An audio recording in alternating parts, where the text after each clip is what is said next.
जय हिंद। जय हिंद। जय हिंद। मंच पर विराजमान पश्चिम बंगाल के राज्यपाल श्रीमान जगदीप धनखड़ जी, पश्चिम बंगाल की मुख्यमंत्री बहन ममता बनर्जी जी, मंत्रिमंडल में मेरे सहयोगी श्री प्रहलाद पटेल, श्री बाबुल सुप्रियो जी, नेताजी सुभाष बोस के निकट संबंधीजन, भारत का गौरव बढ़ाने वाली आजाद हिंद फौज के जांबाज सदस्य, उनके परिजन, यहां उपस्थित कला और साहित्य जगत के दिग्गज और बंगाल की इस महान धरती के मेरे भाई और बहनों, आज कोलकाता में आना मेरे लिए बहुत भावुक कर देने वाला क्षण है। बचपन से जब भी ये नाम सुना, नेताजी सुभाष चंद्र बोस, मैं किसी भी स्थिति में रहा, परिस्थिति में रहा, ये नाम कान में पड़ते ही एक नई ऊर्जा से भर गया। इतना विराट व्यक्तित्व की उनकी व्याख्या के लिए शब्द कम पड़ जाए। इतनी दूर की दृष्टि कि वहां तक देखने के लिए अनेकों जन्म लेने पड़ जाए। विकट से विकट परिस्थिति में भी इतना हौसला, इतना साहस कि दुनिया की बड़ी से बड़ी चुनौती ठहर न पाए। मैं आज नेताजी सुभाष चंद्र बोस के चरणों में अपना शीश झुकाता हूं, उन्हें नमन करता हूं और नमन करता हूं उस मां को, प्रभा देवी जी को, जिन्होंने नेताजी को जन्म दिया। आज उस पवित्र दिन को 125 वर्ष हो रहे हैं। 125 वर्ष पहले आज के ही दिन मां भारती की गोद में उस वीर सपूत ने जन्म लिया था, जिसने आजाद भारत के सपने को नई दिशा दी थी। आज के ही दिन गुलामी के अंधेरे में वो चेतना फूटी थी, जिसने दुनिया की सबसे बड़ी सत्ता के सामने खड़े होकर कहा था, मैं तुमसे आजादी मांगूंगा नहीं, आजादी छीन लूंगा।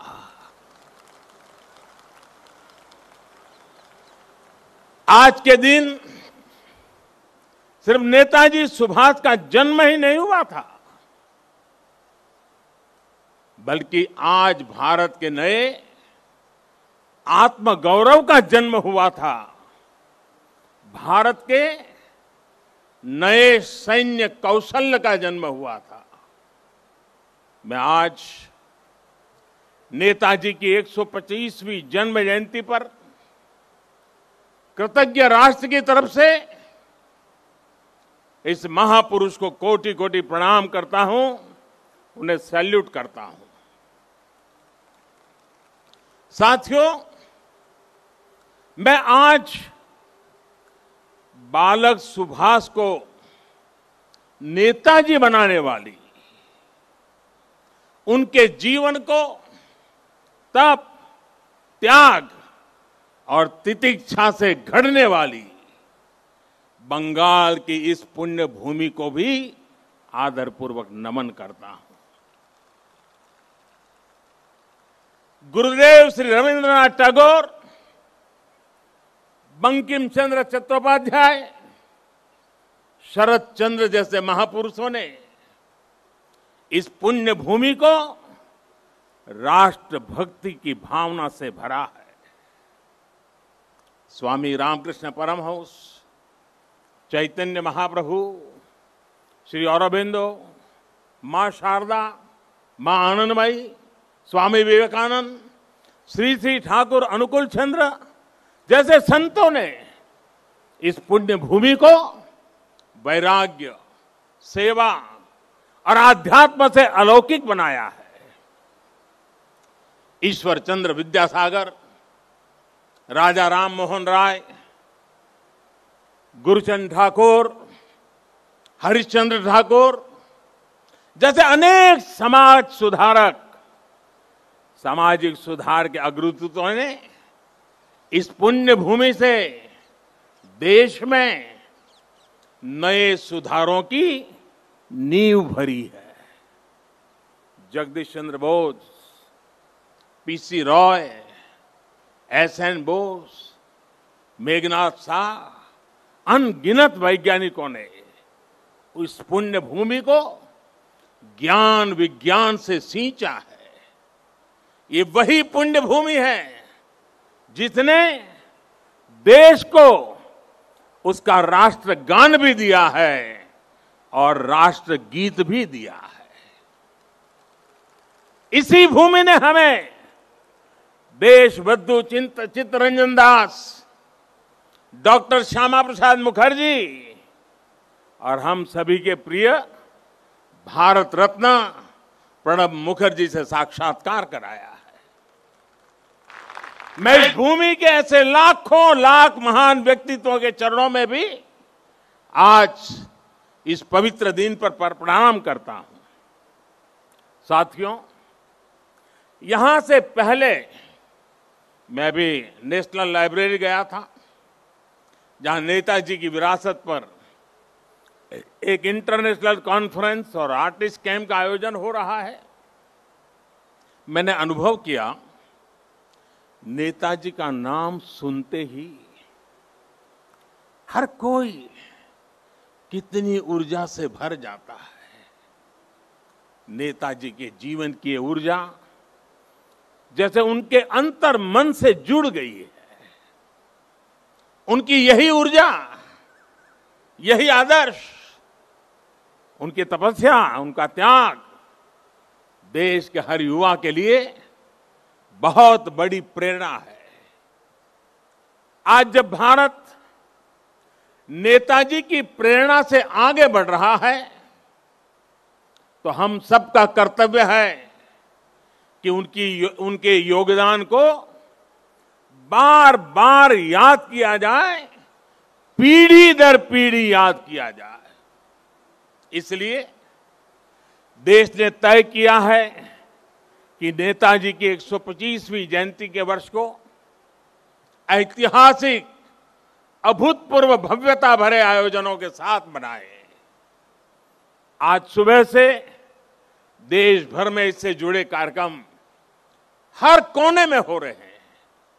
आज इसी क्रम में नेताजी की स्मृति में एक स्मारक सिक्का और डाक टिकट जारी किया गया है।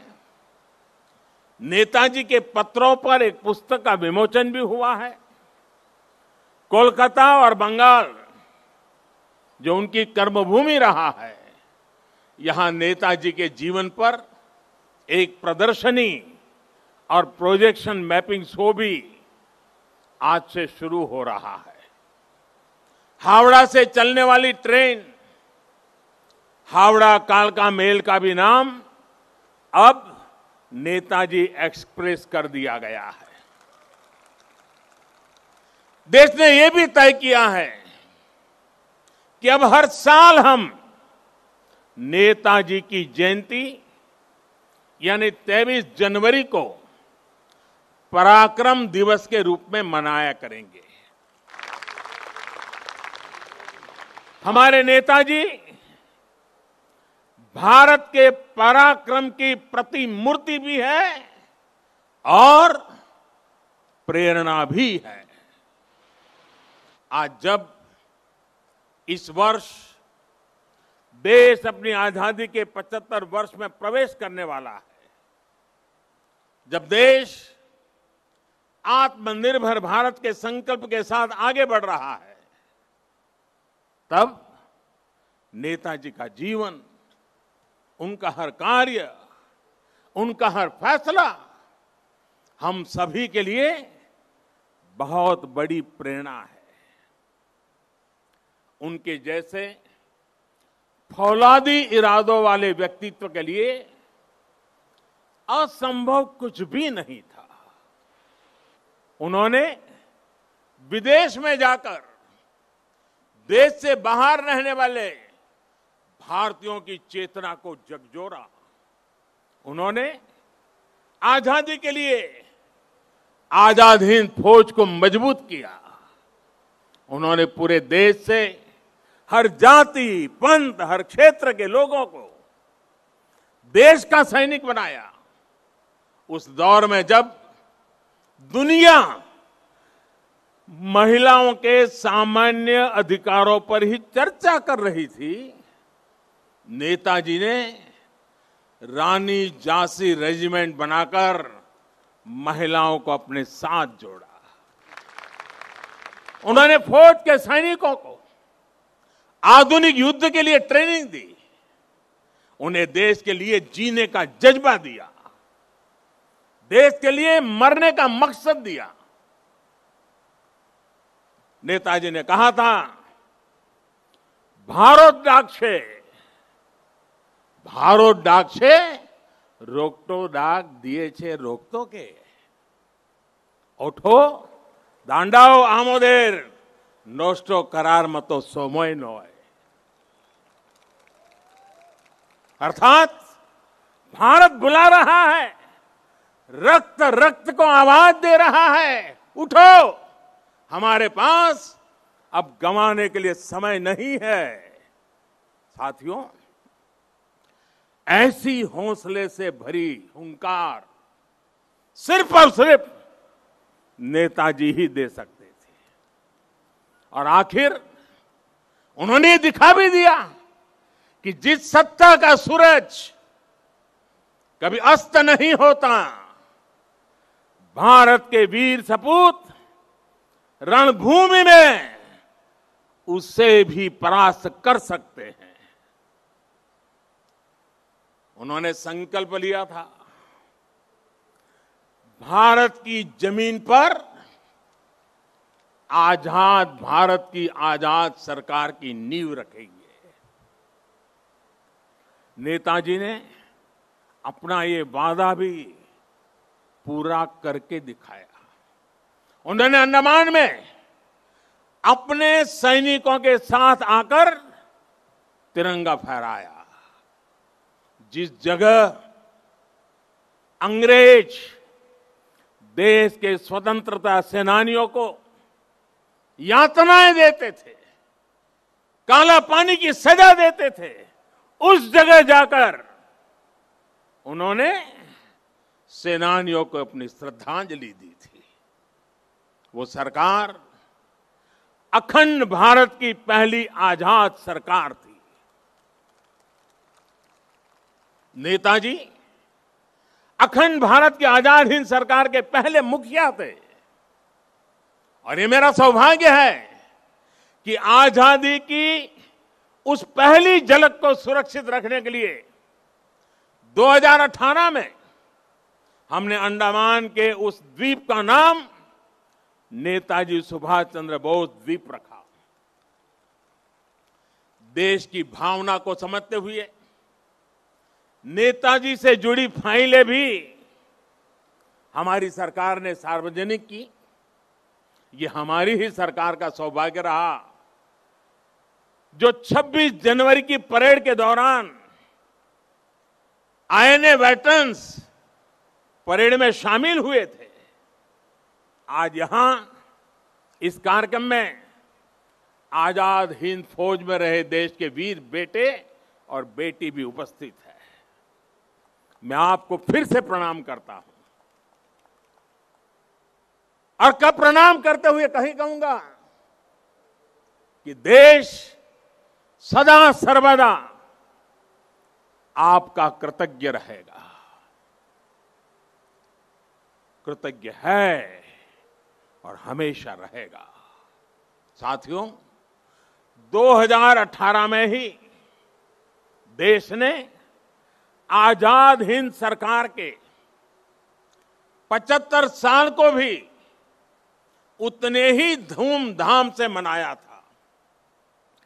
देश ने उसी साल सुभाष चंद्र बोस आपदा प्रबंधन पुरस्कार भी शुरू किए।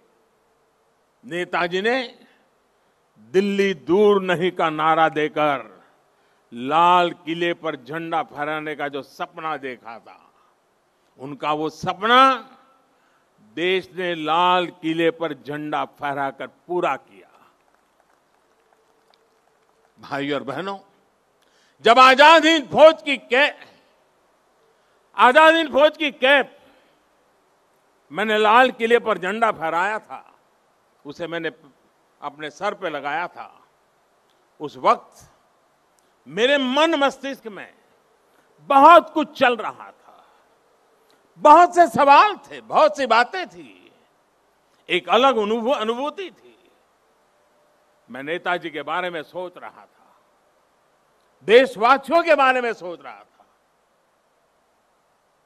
वो किसके लिए जीवन भर इतना रिस्क उठाते रहे। जवाब यही है, हमारे और आपके लिए। वो कई कई दिनों तक आमरण अनशन किसके लिए करते रहे? आपके और हमारे लिए। वो महीनों तक किसके लिए जेल की कोठरी में सजा भुगतते रहे? आपके और हमारे लिए। कौन ऐसा होगा जिसके जीवन के पीछे इतनी बड़ी अंग्रेजी हुकूमत लगी हो, वो जान हथेली पर रखकर फरार हो जाए। हफ्तों हफ्तों तक वो काबुल की सड़कों पर अपना जीवन दांव पर लगाकर एक एम्बेसी से दूसरी से चक्कर काट लगाता रहे। किसके लिए? हमारे और आपके लिए। विश्व युद्ध के उस माहौल में देश के बीच पल पल बदलते देशों के बीच के रिश्ते, इसके बीच क्यों वो हर देश में जाकर भारत के लिए समर्थन मांग रहे थे, ताकि भारत आजाद हो सके, हम और आप आजाद भारत में सांस ले सके।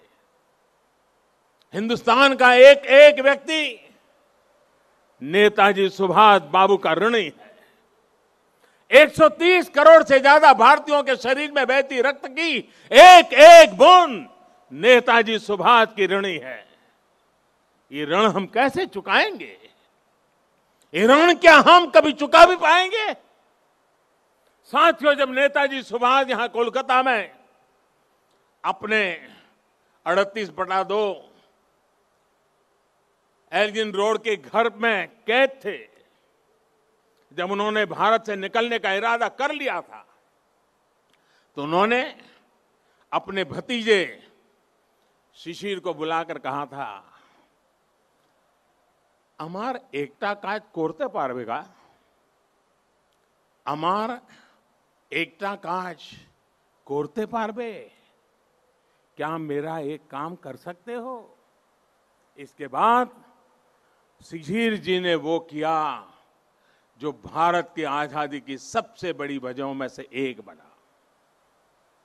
नेताजी ये देख रहे थे कि विश्व युद्ध के माहौल में अंग्रेजी हुकूमत को अगर बाहर से चोट पहुंचाई जाए तो उसे दर्द सबसे ज्यादा होगा। वो भविष्य देख रहे थे कि जैसे जैसे विश्व युद्ध बढ़ेगा, वैसे वैसे अंग्रेजों की ताकत कम पड़ती जाएगी, भारत पर उनकी पकड़ कम पड़ती जाएगी। ये था उनका विजन। इतनी दूर देख रहे थे वो। मैं कहीं पढ़ रहा था कि इसी समय उन्होंने अपनी भतीजी इला को दक्षिणेश्वर मंदिर भी भेजा था कि मां का आशीर्वाद ले आओ। वो देश से तुरंत बाहर निकलना चाहते थे। देश के बाहर जो भारत समर्थक शक्तियां हैं उन्हें एकजुट करना चाहते थे। इसलिए उन्होंने युवा शिशिर से कहा था, अमार एकटा काज कोरते पारबे, क्या मेरा एक काम कर सकते हो। साथियों, आज हर भारतीय अपने दिल पर हाथ रखे, नेताजी सुभाष बाबू को महसूस करे तो उसे फिर से ये सवाल सुनाई देगा, अमार एकटा काज कोरते पारबे, क्या मेरा एक काम कर सकते हो। ये काम, ये काज, ये लक्ष्य आज भारत को आत्मनिर्भर बनाने का है। देश का जन जन, देश का हर क्षेत्र, देश का हर व्यक्ति इससे जुड़ा है। नेताजी ने कहा था, पुरुष अर्थो एवं उपकरण निजे राय विजय बा স্বাধীনতা আনতে পারে না। আমাদের অবশ্যই সেই উদ্দেশ্য সকিত থাকতে হবে যা আমাদের সাহসিক কাজ এবং वीरतापूर्ण शासने उद्बुद्ध करबे। यानी हमारे पास वो उद्देश्य और शक्ति होनी चाहिए जो हमें साहस और वीरतापूर्ण तरीके से शासन करने के लिए प्रेरित करे। आज हमारे पास उद्देश्य भी है, शक्ति भी है। आत्मनिर्भर भारत का हमारा लक्ष्य, हमारी आत्मशक्ति हमारे आत्मसंकल्प से पूरा होगा।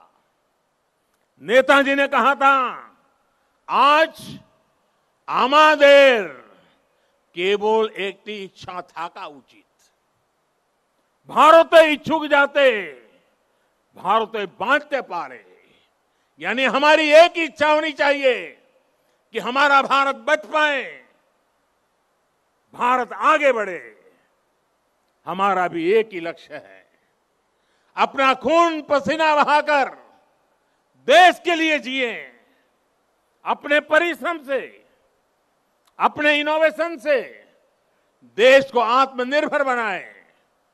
नेताजी कहते थे, निजेर प्रोति सात होले सारे, बिक्सेर प्रोति केऊ असोध होते पारबे ना। अर्थात अगर आप खुद के लिए सच्चे हैं तो आप दुनिया के लिए गलत नहीं हो सकते। हमें दुनिया के लिए बेहतरीन क्वालिटी के प्रोडक्ट बनाने होंगे, कुछ भी कमतर नहीं, जीरो डिफेक्ट जीरो इफेक्ट वाले प्रोडक्ट। नेताजी ने हमें कहा था, स्वाधीन भारतेर स्वप्ने कोनो दिन आस्था हारियो ना, বিশ্বে এমন কোন শক্তি নেই যে ভারতকে पराधीनानंतर श्रृंखलाएं बेगे रखते समर्थ होवे। यानी आजाद भारत के सपने में कभी भरोसा मत खोइए। दुनिया में ऐसी कोई ताकत नहीं है जो भारत को बांध करके रख सके। वाकई दुनिया में ऐसी कोई ताकत नहीं है जो 130 करोड़ देशवासियों को, अपने भारत को आत्मनिर्भर भारत बनाने से रोक सके। साथियों, नेताजी सुभाष चंद्र बोस गरीबी को, अशिक्षा को, बीमारी को देश की सबसे बड़ी समस्याओं में गिनते थे। सुभाष बाबू कहते थे, आमादेर सबसे बड़ो जातीय समस्या हलो दारिद्र्य असी कखा रोग वैज्ञानिक उत्पादन जे समस्यार समाधान होवे केवल मात्र सामाजिक भावना चिंता द्वारा। अर्थात हमारी सबसे बड़ी समस्या गरीबी, अशिक्षा, बीमारी और वैज्ञानिक उत्पादन की कमी है। इन समस्याओं के समाधान के लिए समाज को मिलकर जुटना होगा, मिलकर प्रयास करना होगा। मुझे संतोष है कि आज देश पीड़ित, शोषित, वंचित को, अपने किसान को, देश की महिलाओं को सशक्त करने के लिए दिन रात एक कर रहा है। आज हर एक गरीब को मुफ्त इलाज की सुविधा के लिए स्वास्थ्य सुविधाएं मिल रही है। देश के किसानों को बीज से बाजार तक आधुनिक सुविधाएं दी जा रही हैं। खेती पर होने वाला उनका खर्च कम करने का प्रयास किया जा रहा है। हर एक युवा को आधुनिक और गुणवत्तापूर्ण शिक्षा मिले, इसके लिए देश के एजुकेशन इंफ्रास्ट्रक्चर को आधुनिक बनाया जा रहा है। बड़ी संख्या में देश भारत में एम्स, आईआईटीज और आईआईएम्स जैसे बड़े संस्थान खोले गए हैं। आज देश 21वीं सदी की जरूरतों के हिसाब से नई राष्ट्रीय शिक्षा नीति भी लागू कर रहा है। साथियों, मैं कई बार सोचता हूं कि आज देश में जो बदलाव हो रहे हैं, जो नया भारत आकार ले रहा है, उसे देख नेताजी को कितनी संतुष्टि मिलती है। उन्हें कैसा लगता जब वो दुनिया की सबसे आधुनिक टेक्नोलॉजीज में अपने देश को आत्मनिर्भर बनता देखते। उन्हें कैसा लगता जब वो पूरी दुनिया की बड़ी बड़ी कंपनियों में, शिक्षा में, मेडिकल सेक्टर में भारतीयों का डंका बजते देखते। आज राफेल जैसे आधुनिक विमान भी भारत की सेना के पास हैं और तेजस जैसे अत्याधुनिक विमान भारत खुद भी बना रहा है।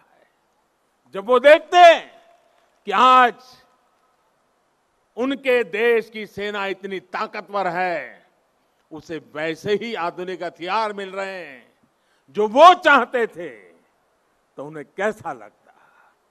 आज अगर नेताजी ये देखते कि उनका भारत इतनी बड़ी महामारी से इतनी ताकत से लड़ा है, आज उनका भारत वैक्सीन जैसे आधुनिक वैज्ञानिक समाधान खुद तैयार कर रहा है, तो नेताजी क्या सोचते। जब वो देखते कि भारत वैक्सीन देकर दुनिया के दूसरे देशों की मदद भी कर रहा है, तो उन्हें कितना गर्व होता। नेताजी जिस स्वरूप में हमें देख रहे हैं, हमें आशीर्वाद दे रहे हैं, अपना स्नेह दे रहे हैं, जिस सशक्त भारत की उन्होंने कल्पना की थी, आज एलएसी से लेकर के एलओसी तक भारत का यही अवतार दुनिया देख रही है। जहां कहीं से भी भारत की संप्रभुता को चुनौती देने की कोशिश की गई, भारत आज मुंह तोड़ जवाब दे रहा है। साथियों, नेताजी के बारे में बोलने के लिए इतना कुछ है कि बात करते करते रातों की रातों बीत जाए। नेताजी जैसे महान व्यक्तित्वों के जीवन से हम सबको और खासकर युवाओं को बहुत कुछ सीखने को मिलता है। लेकिन एक और बात जो मुझे बहुत प्रभावित करती है, वो है अपने लक्ष्य के लिए अनवरत प्रयास। विश्व युद्ध के समय पर जब साथी देश पराजय का सामना कर चुके थे, सरेंडर कर रहे थे, तब नेताजी ने अपने सहयोगियों को जो बात कही थी, उसका भाव यही था कि दूसरे देशों ने सरेंडर किया होगा, हमने नहीं। अपने संकल्पों को सिद्धि तक ले जाने की उनकी क्षमता अद्वितीय थी। वो अपने साथ भगवत गीता रखते थे, उनसे प्रेरणा पाते थे। अगर वो किसी काम के लिए एक बार आश्वस्त हो जाते थे तो उसे पूरा करने के लिए किसी भी सीमा तक प्रयास करते थे। उन्होंने हमें ये बात सिखाई है कि अगर कोई विचार बहुत सरल नहीं है, साधारण नहीं है, अगर इसमें कठिनाइयां भी है, तो भी कुछ नया करने से डरना नहीं चाहिए।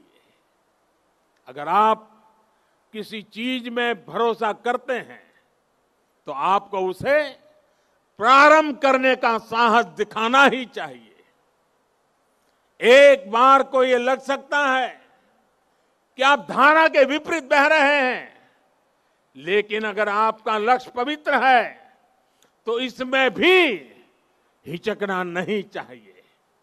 उन्होंने ये करके दिखाया कि आप अगर अपने दूरगामी लक्ष्यों के लिए समर्पित है तो सफलता आपको मिलनी ही मिलनी है। साथियों, नेताजी सुभाष आत्मनिर्भर भारत के सपने के साथ ही सोनार बांग्ला की भी सबसे बड़ी प्रेरणा है। जो भूमिका नेताजी ने देश की आजादी में निभाई थी, आज वही भूमिका पश्चिम बंगाल को आत्मनिर्भर भारत अभियान में निभानी है। आत्मनिर्भर भारत अभियान का नेतृत्व आत्मनिर्भर बंगाल और सोनार बांग्ला को भी करना है। बंगाल आगे आए, अपने गौरव को और बढ़ाए, देश के गौरव को और बढ़ाए। नेताजी की तरह ही हमें भी अपने संकल्पों की प्राप्ति तक अब रुकना नहीं है। आप सभी अपने प्रयासों में, संकल्पों में सफल हो, इन्हीं शुभकामनाओं के साथ आज के इस पवित्र दिवस पर, इस पवित्र धरती पर आकर के आप सबके आशीर्वाद लेकर के नेताजी के सपनों को पूरा करने का हम संकल्प करके आगे बढ़े। इसी एक भावना के साथ मैं आप सबका बहुत बहुत धन्यवाद करता हूं। जय हिंद, जय हिंद, जय हिंद। बहुत बहुत धन्यवाद। धन्यवाद।